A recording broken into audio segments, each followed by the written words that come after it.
Hi, all you beautiful people. I'm here today with Today's very episode is brought to you by Tillamook Cheese. with a very important person in my life. So I'm wearing this shirt, Future CEO, because it has a very special meaning to me, and it's something that people have spoken over me that's going to happen in my life, and I believe that. And when you believe something about yourself and you see something that or other people keep speaking out a gold in your life, it's good to start surrounding yourself with like-minded people who are at the level where you see yourself and want to be. So that brings me to my introduction. I have here next to me one of my personal mentors. She is not only a beautiful person, pretty on the eyes, and full of lots of brains. She is a business entrepreneur. She has built more than one business, and she is a wealth of knowledge, and people that have done the work and gone through what they've gone through to get to those kind of places don't take it for granted. And there is such a value in spending time and gleaning from the wisdom and the information that they have stored up inside of them. And as we grow and develop, we share it with other people. And the more you become one of those type of people, those feeders, those feeders and what's the word? Contributors to the world, you'll start to see all kinds of blessings and shifts in your own life. It's when we start living outwardly that we start to experience so much more and fulfillment in life, because when you're just feeding into yourself, it's an empty pit that's never satisfied. But when you start living outwardly, that's where you find satisfaction, joy, peace, love, and all kinds of good things. With that said, hi, Nikki. Oh man, hi. As you were talking, I was thinking about what it means to be a leader, and I don't know that a lot of us ever set out to do that. I think that we just we got up and we brushed ourselves off and we looked at what we just went through, and then we thought, oh man, I can't let anybody else go through that alone. And we turn around and put our hand back out, and some people grab it and some people push it away. But I think when you surround yourself with the people who grabbed your hand and then they brushed themselves off whatever was on them and they turned around, and then you acquire this powerhouse of tribe. So Nikki is the co-founder of Tribe, the diet group, which I'm a part of and I am a coach with, and on my way to being one of those head coaches with that group.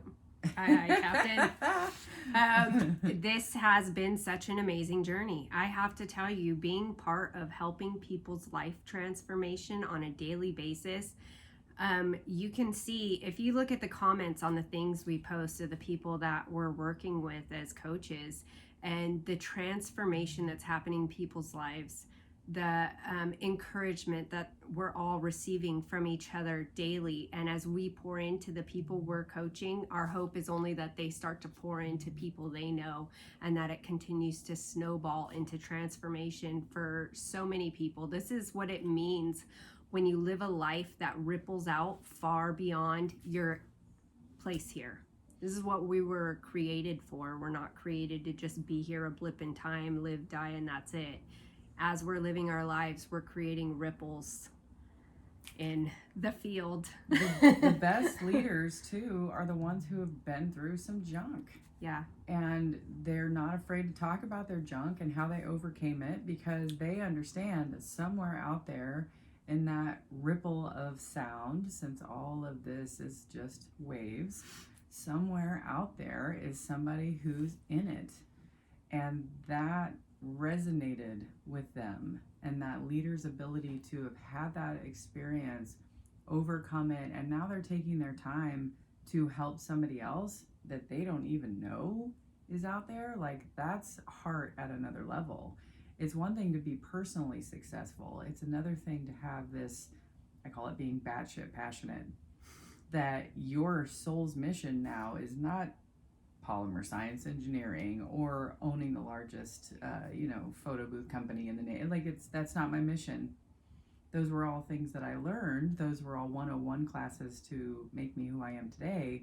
But that's not my soul's mission. Like, the thing that animates my meat puppet was here for a reason. And some people never get a chance to learn what that reason is. But when you find what you believe it could be right now, that gets heavy. And now all of a sudden you've got a mission, and you get what you're here for. And now time becomes, how much time do I have left? It's kind of like when my kids are like, they know they have to turn their games off at 2 a.m. Mm-hmm. They're like, how much can I get done? I got to get all my guys on the phone. We got to complete this. We're gonna fight the Ender Dragon or whatever. And they have a whole new sense of mission. When time is a factor, they know what they should do. They surround themselves with people. They've accumulated all the stuff that they need for this mission, and now they hit it hard. And when you go through life without an understanding of your mission, when you fall into those things that are supposed to be lessons, but you don't see them that way, all of a sudden you may be that person who's like, oh, I just have bad luck, or this is my trauma trophy. And it's like, girl, put that down. Or this is my lot in life. I'm going to continue to keep having this because it always happens to me. Yeah. It, like, if I was to have stayed in any of my terrible underwater basket weaving classes in college and just been like, this is that card that's dealt. I have to stay in this public speaking class like some sort of purgatory for the rest of my life. No, get your shit, get out of class. You're done. You got the credits. You don't ever have to take this class again. Go tell somebody else how you survived public speaking in college at Penn State. Underwater but don't you basket. Stay in that damn class. Yeah, how many people do we know that are just like, I have to stay in this terrible marriage? I'm like, no, you don't. Get the fuck out. You don't, because as soon as you step out of that, whatever you were supposed to learn from that is waiting to tell you. I remember the day, the moment, the way the light was coming in, I remember the moment that I made the decision that I was going to leave the kids as dad. And it was like just to think of those old movies where all the Roman gods are up in the rotunda and they're leaning over the ledge watching us, and they're like, what are they doing? I'm going to give her a horse. She needs a horse right now to get out of this mess. And the other gods are like, you're not supposed to intervene. And they're like, it's fine. Nobody saw that.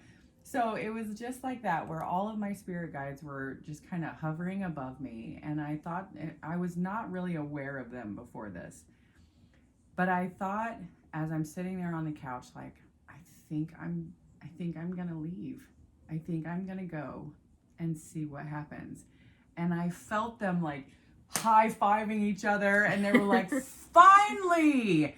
And then all of a sudden, this floodgate opened, and all that they've been waiting, that they weren't allowed to show me or give me because I wasn't ready, all of that just opened up. And it was just like, oh man, this was what was waiting for me. But I had to finish the course. I had to make the decision that I had to go with my mission, with my plan, with my soul's purpose. They couldn't bring me the people in my life right here while I wasn't ready for them yet. Sometimes we end up jumping into relationships out of time or out of season, marriage for the wrong reasons, or it's just that it ends up, for some people, it's a toxic relationship, it's abusive relationship. It could be so many different things and aspects, and maybe it's our youth, but I think when you are healthy enough to be at a place where you can recognize this isn't right, it's not good for me, it's not good for our children, it's not good for the purpose that I'm being called to, and if this isn't changeable, then you need to be wise and step away. I come from a very religious background to where divorce was not an option. It wasn't supposed to be an option. So I think if I would have come to a place where, like, should I get a divorce? Should I not get a divorce? Instead of trying to stick through like what I had been going through, it probably wouldn't have ended the way that it did. I mean, everything, God works all things together for our good. So we're very good friends. Everything's healed now, but sometimes you need to see the healthiness in stepping away from things that aren't serving you. This could be the job you're doing. This could be the relationship you're in. This could be some of your friendships. Yeah, when you were talking about entering into relationships and making sure that it's for the right reason, and that's everything. That's like I don't want to be on the receiving end of a relationship that was started because he liked my butt or because I was a rebound. Like, none of us want to be on the receiving end of that. So being conscious that we're not making choices. Like, you know, I had a choice to leave the kids' dad and just move in with a dude that already had a nice house, that already had a family and a place. My kids could have just picked out what room they wanted upstairs. But that wasn't the story that I wanted told about that part of my life. And so I think, just like you did this morning, where you have the pen, you got to write what you would like your story to be. It was so interesting for me to hear your story read by you, told like it's about somebody else. It's about you, yeah. But it's about me. But it's about you, and it's facts that haven't happened, and you're telling me in this, like, it could be picked up 100 years from now, and that's how anybody would have interpreted that this was real, that this was truth. How many times do people go through their entire life and don't know that they have the pen? Right. I wrote into my story that I wanted to have a good relationship with their dad. And I wrote it at a time that I perpetually unpacked him. Perpetually. When he wouldn't come home at night, I would have already thought, I donated all of his clothes. Like, he's dead. I unpacked him. I let all of the credit card companies know that he has passed. Like, I took him off all the stuff. And then when he would show up and he's like alive and just... He's still alive. Yeah, I'm like, oh God, I unpacked you again. And that's a sign. Like, I need to put distance between us. So at the time that I wrote, I have a good, healthy friendship. I didn't have that, but I wrote it in a sense that I already have that thing. Like, I'm already grateful for the thing I don't have yet. And that's so foreign for a lot of people. If you've never done that before, and you certainly have, like, I did not come from family where you say you want anything more than what you already have. That was disrespectful. You think you're better than everyone. Having any kind of goals whatsoever. I remember when I started talking about maybe I should go to college, they were like, well, aren't you fancy? Aren't you special? And I'm like, I don't know yet. I feel like maybe there's something more. There's something that I want to experience that's more than just this town. I don't want to just fall into motherhood. I want to plan it. I want to love the person that I, share this unique human experience with. And that's some next level stuff. So what she's talking about is, I was inspired listening to Joe Dispenza's book, Becoming Supernatural, and all of the stuff that I was learning. And he mentioned about how they make these commercials. So you make positive commercials for yourself. So you're speaking that positive into you. And they do these actual like videos of their intention that you're putting out into the field when you learn about we are energy, and this all lines up for me with biblical truth, because you speak and you create, right? And it says, speak to that mountain, be removed, be cast in the sea, don't doubt with your heart, you'll have those things that you say. And there's so many different verses that talk about that. So it's like we were given those truths by God, and now science is proving that that is a reality when you understand the quantum field and you understand frequencies and all of this different stuff. It's just been mind-blowing for me lately. So one of the things he suggested is to like make your life movie and allow yourself to feel it as though it's happened already and it's happening, because that will even send stronger signals of what you're wanting, stronger frequencies. We're all vibrating frequencies. So as a vibrating frequency with the ultimate observer listening to our vibrations and experiencing life through us, when we're clearly saying this is what we want, this is what we're desiring, and we're allowing ourselves to feeling it, we're drawing those things to ourselves. And so in writing out this story, I wrote out a story about my life and where I see it going and what I see for my future and my home and my business, my career, and my son's life, and even up into how I'm going to die when I'm old. So, and I feel like this is something I can keep adding to as I go. And it's written as like somebody telling the story about me, like it's a book if you were to read it about a person, but I'm reading it to myself about myself.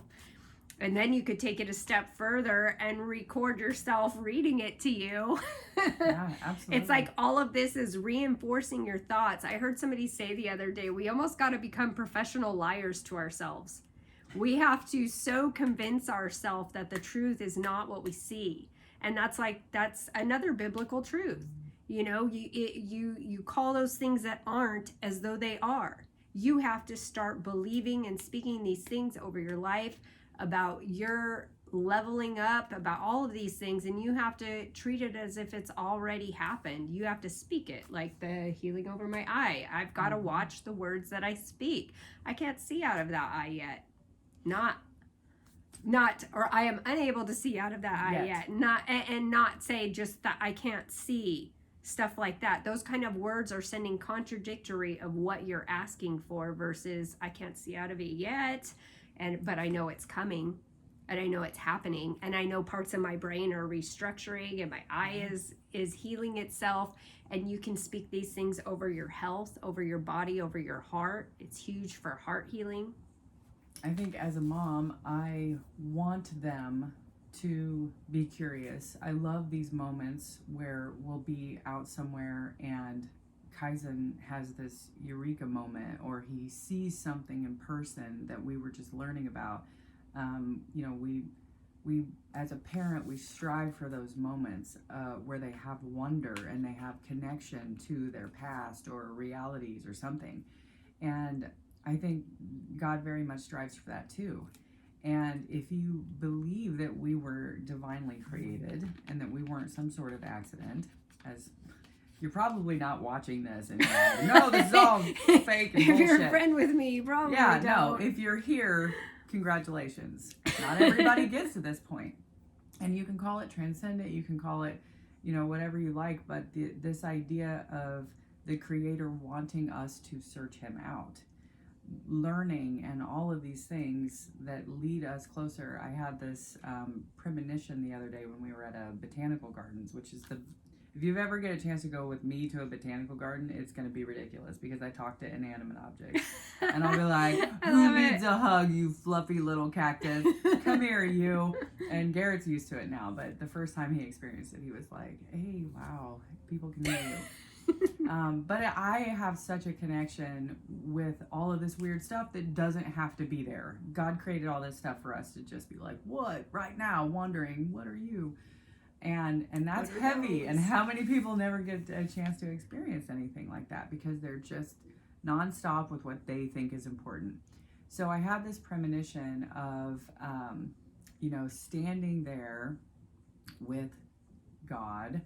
And I reach up and grab his hand, and we're in like the scientific laboratory where he's making stuff for other planets, and it was so heavy, and I'm like, I want to help. I can make a snake. It's like, check what I know how to do from my experience when I was human this one time. It's heavy stuff. They're heavy thoughts that so many people never get a chance because they're just stuck in their day to day. And I want my kids to want to learn and want more and want to seek. I feel like as you grow, we're all on the escalator, right? Regardless of if you're atheist or you're, any type of religion where it's like, it's my way or the highway. I hate to break it to you. We're all on the escalator. We're all heading to the same place, whether you believe it or not. And your behavior here and your love and your ability to take time to help somebody else come up a step on the escalator, if you exhibit the type of behavior that might have you fall down a few steps, if you've ever fallen down an escalator, it's very painful. Guess what? It's still moving. Still keeps You're going. still going. You just got to pick yourself back up, learn from what just happened, and keep on going. The more I learn about some other religions and what happens after our vessel is dead, I'm very fascinated that the majority of them have this moment where they get to meet, God, and they get to reflect back on. Let's rewind the tape. Let's see what just happened here. And I like that there's that moment where you get to look back and be like, hey. If you go through your entire life never believing that anything that you do or say has any kind of consequences, you're gonna have that moment where you get to watch the tape back. I think I'd look back on my youth cringy, but look on my life that it helped create, on all of those stupid mistakes that I did, all of that stuff, and how God has used it for my good and to help make me into who I am and what I am, that can pour out experience, strength, and hope to other people because of the stupid mistakes I took for them. Right. When Right. somebody hears some of the stuff that we've been through, when we talk about that resignation, that oh, I have that, I felt that, like, oh my gosh, she's been through what I've been through. We have to have that. We have to have those 101s, and then that's when we get to move forward after we've learned that stuff. When I was talking about with what we do, if you have someone who made it through their entire journey without any hiccups, they have a hard time coaching because they don't fully understand The struggle in the middle. They don't have that moment where they're like, oh girl, let me tell you about this one time. Let me tell you about this time I cried in public about this. They don't have those. And so to be able to take somebody who is in the thick of whatever they're going through and say, hey, listen to me. You got to learn what you have to learn from this. Because that's what this word right here that hurts so much, you have to identify what you're supposed to learn in this lesson right now. Because what you learn from this is what you're going to be able to help somebody else with. So get up, brush it off, let's learn, let's move forward, and then seek who you can help with what you just learned here. Great segue into, what was your inspiration in how did you get this whole tribe started? Because there's a lot of science, there's a lot of there's a lot of science, there's a lot of education that happened in order to get to the place where we are at now in tribe with the success that we're seeing. So I'd love much to hear of that. what we're just talking about, like what you've been through is what makes you who you are. And the opposite of tribe is alone, right? So I spent the majority of my life alone. This was the objective, right? We're real people. She's a real person, you guys. in all that time, being an only child and an unwanted child, and feeling all of that, never feeling like I belong anywhere. I always felt like I was going to bloom. I was going to find my way, and I never felt hopeless, which is very special, I think. Sometimes that can make you feel hopeless.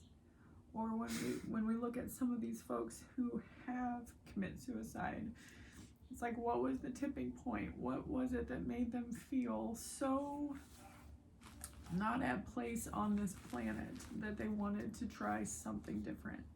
And they took matters into their own hands. I never got to that point because I always had this faith that everything I was going through was going to be for a good reason at some point.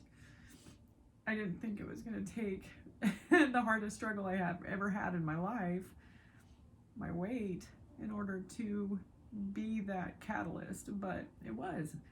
And so for some people, what makes them a very charismatic leader or a very great speaker is honing in on that hardest thing they ever did.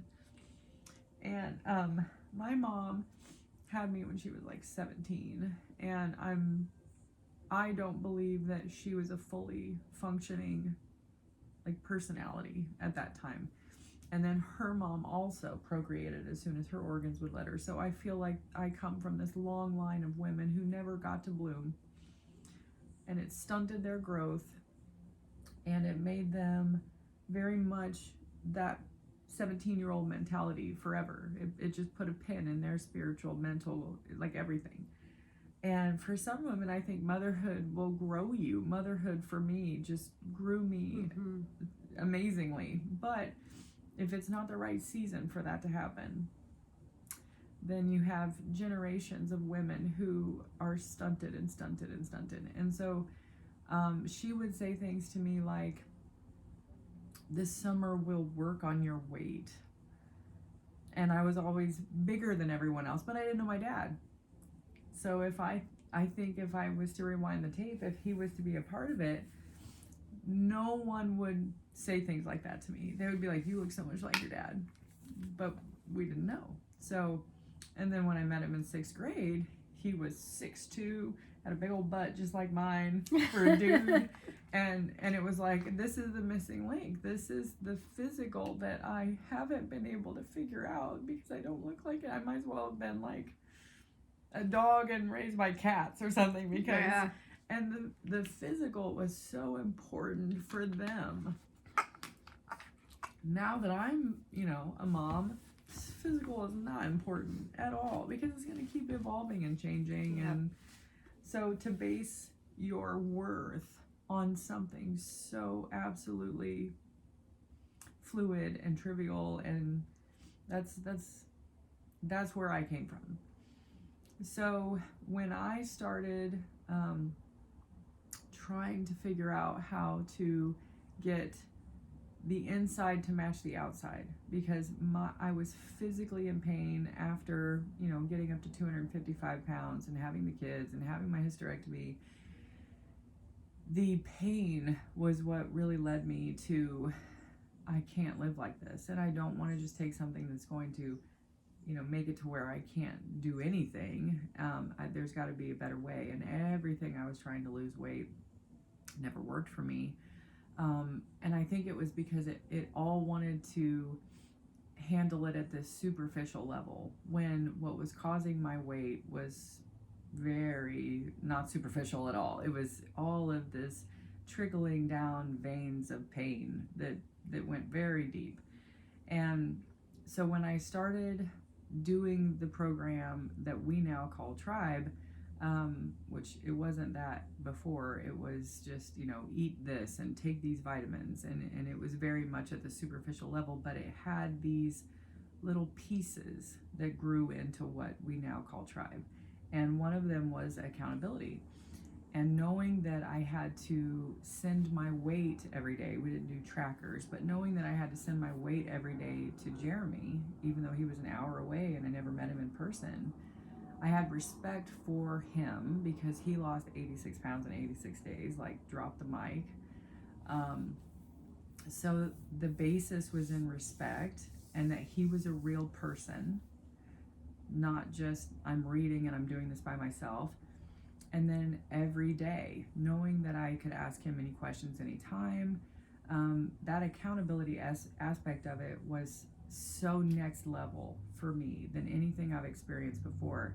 And then when I would start to have success with this, I would begin to look at this rubber stamp, like accountability, goal, action steps. What more can I do than just my weight with these principles? And so I started, attacking our debt and my interpersonal relationships. And now all of a sudden it was like I have this rubber stamp that I can apply to any aspect of my life and get results. Whereas before it was just doing the same thing, expecting different results. That's the definition of insanity. So I was extremely grateful to have had the weight gain, which sounds so crazy to be appreciative of something that was so hard. But if I hadn't had that, I wouldn't have learned all of these things. And I certainly wouldn't be the leader I am today if it weren't for everything that I had to go through. And when Jeremy lived an hour away, he had a super busy, family, and this idea that I wanted to be together with people. I don't want to do this by myself. And as I started to have success, some of my friends would see me drinking, vodka and soda water with these weird little flavor enhancers at the bar instead of, White Russians and Kahlua and creams and all the stuff that I used to drink before. And so they started to see these little changes that were creating big change in me. And so as I was sharing with them how this is impacting my life, and I feel like I actually have hope that something's going to be different this time. Hope is a big thing. Yeah. If you don't have that, if you don't have hope that you're going to get out of debt or hope that you're going to have a better marriage, if you don't have that, then you become one of these people that stay in the cycle. They stay in the cycle. Yeah. There is no legacy of any of the women in my family who have passed. There's nothing. There's no things to pass down, but there's also no nuggets of wisdom. There's no torch to carry. And I love the idea that my boys already say at 11 and 15 that they will carry on the family business. That's what they call Tribe, is the family business. I love it. Yeah, that they will be promoters, and they already know that they get, when they turn 18, they're going to go pick out their cars. Like, it's a completely different sense of hope than I was raised with, or I was even given any idea, but it was this need to have community. So we'll do meetings, like we're going to have one tonight, you guys. Tonight we're meeting at a restaurant in downtown, in Pleasanton, and we're going to do goal board signing and all that stuff. But, I did Weight Watchers before, and so they would have a weekly meeting that you would go, you'd weigh yourself, and you'd listen to a lady talk, and they would try to do some connecting. But what makes Tribe so different is that one-on-one connection, and it's not just once a week. It's every day of the week, all hours of the day and night. You could reach out on the Tribe page and say, hey guys, I'm struggling, and somebody will reply and be there with you. You have coaches, you have accountability, you have connection to leadership that I'm not directly under her. She gets nothing financially for anything that I do, but she is pouring into me because she sees the value of the lives being changed by my learning and my development. She sees the value of it spreading and it growing, and more people being set free, and more people getting tools, and more, feeling stuck in your situation. This is a hope. It's a business. You could do it as a business. It's a healthier body. If your body is missing out on vitamins, nutrition, and all of this stuff, you're not running at your optimal level. You're not experiencing life as you could be. And she knows the value in that. And then also on the accountability, there is people that I have coached personally that felt hopeless.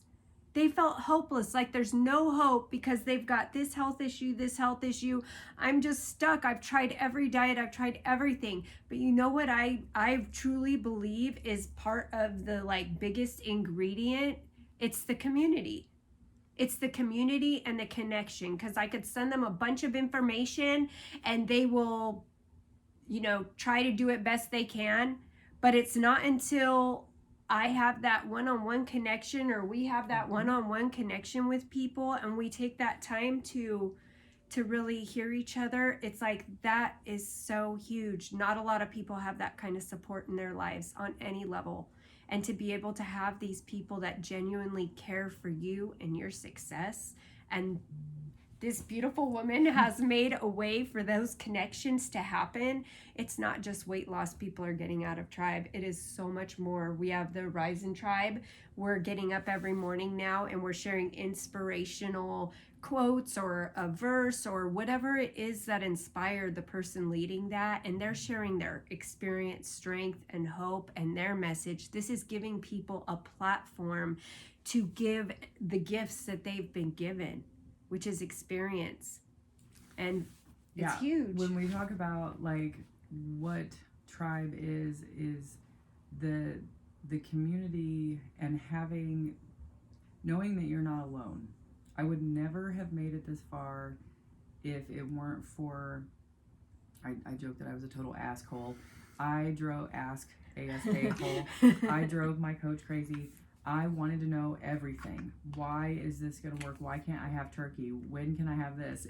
And having this amount of resources so that anybody at any time can get connected to the information that they need or to somebody who's been there, done that. And for me, seeing these friendships that have cropped up, you know, I remember being in the shower in the trailer, which is where I got all my good crying in. And I remember just bawling my eyes out that I wanted friends. I wanted people who care about each other. And I want to have a voice. And I'm tired of feeling like I need to shut up because nobody around me wants to hear what I have to say, or that I need to be quiet because I'm just bothering everyone. That's a terrible feeling. And when I finally just broke down and cried that I said, I want friends I can fart around. Because that's like a whole nother level, right? Which I'm not going to, but feel free. Feel free. Miles did it. It's this level of comfort, right? And I didn't have any other human that I felt that level of comfort around, besides the one that I made, and they have to deal with it. But I wanted that level, and it's like, how do you find friends if you don't have any friends? And I think I didn't understand that Tribe was going to be the answer to that, because it was before that. But you see this motion, right? I'm right here and I want to be here, and I'm completely alone, but I want to have friends. And then that space between there is where you let God in. And he's like, I got this. I'll take this from here. I'm sorry, I didn't know what you were crying about until you said it. So now I get it. Right. And our kids do that too, right? Our kids will come to us and I'm like, are you hurt? What happened? Are you bleeding somewhere? And they're like, he took my toy. I'm like, okay, you're fine. And I think sometimes we just cry and God's like, what? What can I help you with? You have to tell me what you want. I don't want him to hit me anymore. Ah, okay. Then let me in here. Let me work in here. Yeah, that's huge. So one of the things you were saying that I thought was cool is this visualization of what you want for your life. And visualization, prayer, manifestation, goal setting, that's all the same stuff, guys. Yeah. It's a mental future memory. And the idea of a future memory sounds really like, how is it a memory if it hasn't happened yet? When I was in the thick of things, I had this future memory of walking from at the time, I didn't know, it was parking lot, whatever this was beach access. It was from here to the water. And I would do this walk in my head, and I still get choked up talking about it, because that was my happy place. It's right there. And I didn't know what beach it was going to be, or where, or when. But when things would get hard for me, I would go to this future memory, and I would walk and I would feel the sand under my feet and the warmth on my skin of the sun and the breeze, and I could hear the seagulls. And when I was scared or wasn't sure what was going to happen next, that's where my mind went.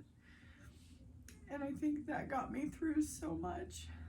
And I feel like if you find that in your heart, what that moment is, it could be writing your first rent check by yourself. Or it could be signing those divorce papers, or walking away from the dealership knowing that you didn't have to have a co-signer. It could be a million different things to a million different people, but if I didn't have that future memory, I don't know if I would have made it through all the stuff I made it through. So that when I actually got to do that walk, the day I signed my papers in Miami, I went live and I didn't say a word. And I just videotaped. And I would show my feet and kicking off my shoes, and you could hear when I started bawling. And the amount of people on this live video that knew what that was. And the hearts just of my live video. And when I got to the water's edge and felt the water come across my toes, it was the millionth time that I felt it, but today I felt it for real. And I got to share that with all of those folks that knew what that meant for me. And I think it would have been different if it was all by myself.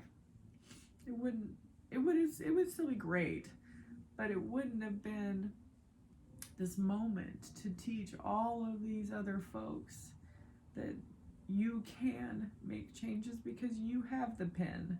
Yeah. And if you step out of where you thought you could never, your spirit guides, your friends, your next relationships, all of those things have been waiting for you.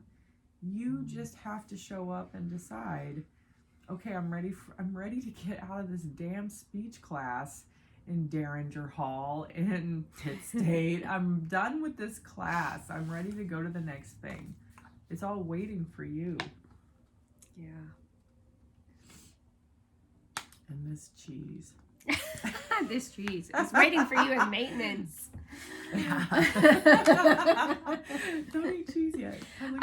You know what I was thinking when you were sharing about the, you were all alone as a child. It's weird how similar. So I wasn't alone. I had a sister and I had two brothers.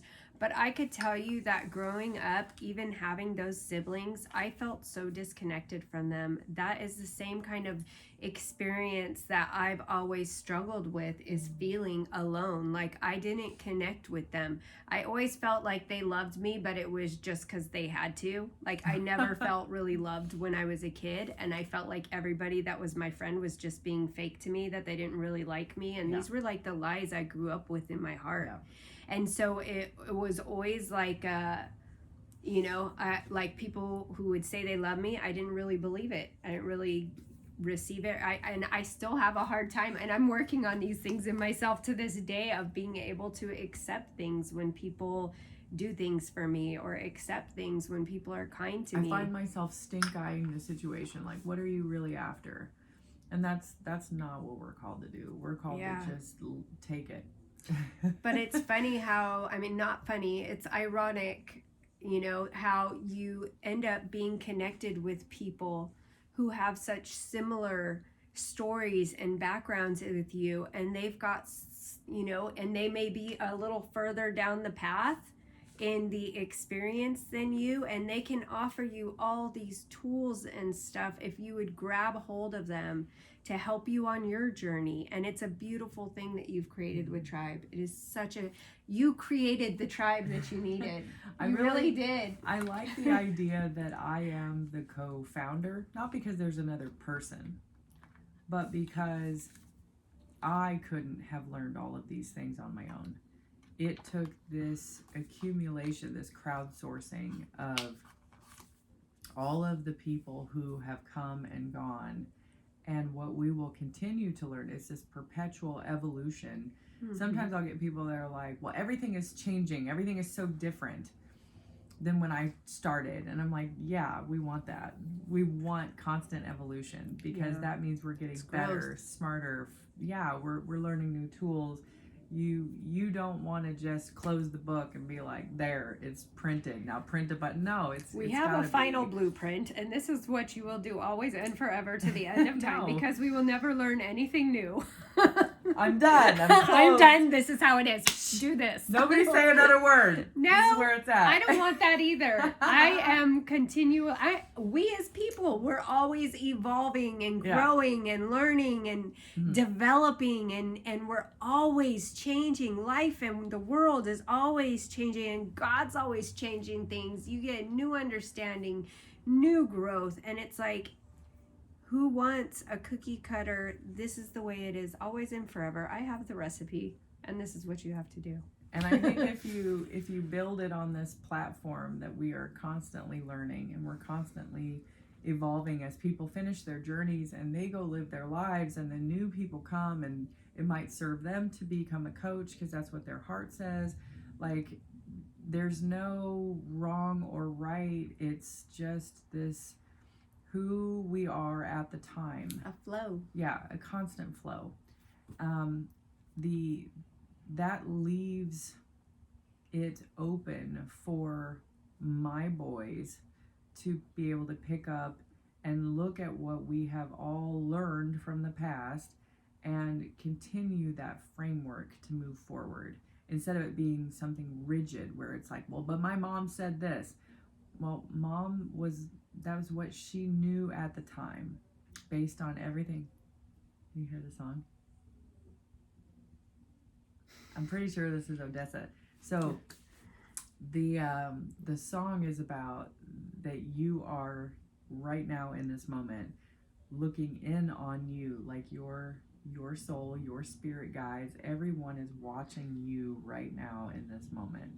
You are here right now. A brilliant mentor, another mentor of mine, Sherry Cleary, I will never forget her teaching me this a long time ago, because her and her husband were pastors, and she said, I learned to just hold on to everybody and everything like this. It's not mine. It's going to come. It's going to go. I've got to be ready to release when it's time to release, and I'm going to be there when it's time to hold. But you got to hold on to everything in life this way. Even our kids, we have them for a time, and we've got to be ready to let them go and be their humans when it's time. People come in, they do the diet, they hit their life mode, and they go. Some come and they decide, you know what, I want to help be part of this transformation, and they stay and they are with us, and they build and they add to this. Some people will come and go, and they'll bring us all these other friends, and so we'll reach out so many other people through the transformation that people experience. And some will just come and be like, this ain't for me, and go. But I can honestly say, if anybody's given any amount of time to Tribe and to the meetings and to the community that we are, if anybody has spent any time in that, you will be changed. It will change you. Oh yeah. As you were talking, I was thinking about some of the hard things that we have encountered as Tribe, and all of them have all stemmed back to addiction, and that we as a group at the time didn't have the knowledge, the words, the resources. We didn't know how to help them. And as we continue to grow and we get new tools and new people, I hope that this, almost like the Akashic records, right? This accumulation of people, when we get someone who is so desperately hurt that they feel like they need to make other people hurt. If we encounter, which we will always encounter these folks. When we get this person again, rather than letting their hurt take people with them, that I pray that we will have new tools that can come around them in a way that we didn't in the past. Yeah. And that hopefully someday we will not have those encounters anymore, and we will have the tools to come around them, or to see from what we have learned from the past with those. We'll be able to see when it starts to turn that way, because they don't just go quietly into the night. They have to take people with them, and that can be absolutely devastating to have good people go down because of someone miss out else's on their journey. addiction. Yeah. Yeah. That's heavy. Anyway, we're here for everybody. And we have sorry to change the subject, but tonight, if you would like to come meet Nikki in person and you live here in the Bay Area, we are getting together at, I can't remember the name of the restaurant right now. It's in my graphic that I will share in the comments below. But if you're in the Bay Area and you'd love to just come meet, and like I said, spend time with the people that are where you want to be. This woman is an entrepreneur. She has had many businesses in the past, and she is a wealth of knowledge and encouragement. And I feel like if you're looking to up your game, if you're looking to up your game in life, you need to hang out with the right people. You need to surround yourself with the right people that have the right heart, that are your tribe. Absolutely. I found my tribe in a couple tribes now. Yeah. I have a couple different tribes I'm in It's now. like a Venn diagram. And it's iron like, sharpening yeah. iron, and it's a beautiful thing full of beautiful people. And I love all of the things that I'm learning from all these beautiful people, all expressions of our Creator. It all leads back to the same idea. Yeah. We are meant to seek Him. Yeah. All right, you guys. Love you. Thanks for listening. If you stayed this long, I want you to make a comment because you'll get a raffle ticket.